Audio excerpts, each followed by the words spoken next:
এই কুড়িগ্রাম জেলার দুঃখ, তিনটি নদী বর্ষা আসলেই মানুষের বুক কাঁপতে শুরু করে, তার ঠিকানাটা চিরতরে বিলীন হয়ে যাবে।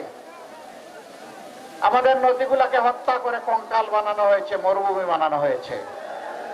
সবগুলো চোর 54 বছরে নদী শাসনের, নদী ভাঙ্গন রোধের যতগুলো বাজেট হয়েছে সব তাদের পেটে হজম করে নিয়েছে। নদী সংস্কারের কাজ করে নাই। এই চোররা টাকা চুরি করে বিদেশে পাচার করেছে 28 লক্ষ কোটি টাকা।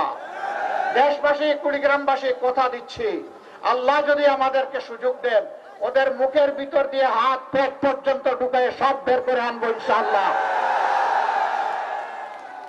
জনগণের টাকা জনগণের রাষ্ট্রীয় তহবিলে জমা হবে ইনশাআল্লাহ। সেই দিন কথা দিয়ে যাচ্ছি, বাংলাদেশের সবচাইতে পিছিয়ে পড়া, সবচাইতে বঞ্চিত জেলার নাম হচ্ছে কুড়িগ্রাম। এই কুড়িগ্রাম থেকে আমাদের উন্নয়ন শুরু হবে ইনশাআল্লাহ।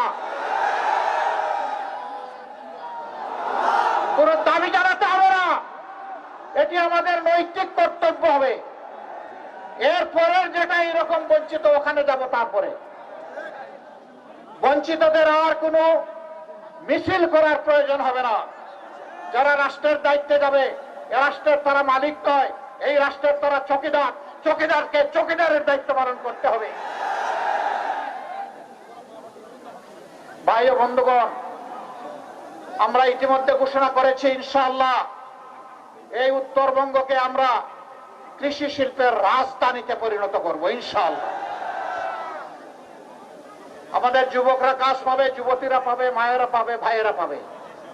কেউ সেদিন বেকার থাকবে না ইনশাআল্লাহ।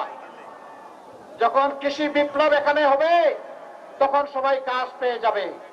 বলবেন আমাদেরকে শুধু কৃষক বানায় রাখবেন না, আপনাদের বুক থেকে, ঘর থেকে, মায়েদের গর্ভ থেকে আগামীর প্রধানমন্ত্রীও বের হবে ইনশাআল্লাহ।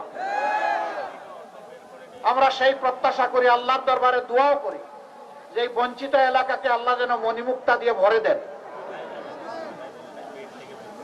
কৃষি বিশ্ববিদ্যালয়ে কুড়িয়ে 2টা ডিপার্টমেন্ট, তাও বাড়িতে। এটি এই এলাকার মানুষের প্রতি উপহাস। কেন এমন হবে?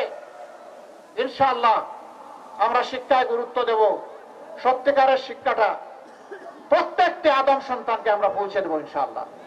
গরিবের ছেলে তাই সে পড়তে পারবে না, ওই দিন শেষ। এই গরিবের ছেলের ভিতর থেকেই বের হয়ে আসবে আগামী দিনের নেতৃত্ব ইনশাআল্লাহ।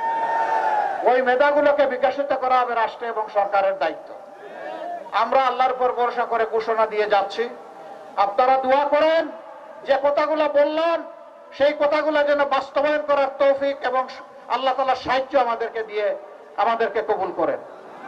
আমরা যেন অতীতের মতো যারা দুকা দিয়ে মানুষের ভোটগুলো নিয়ে মানুষের সাথে উপহাস করেছে, আমরা যেন সেই রকম নিমক হারাম বিশ্বাসঘাতক না হই।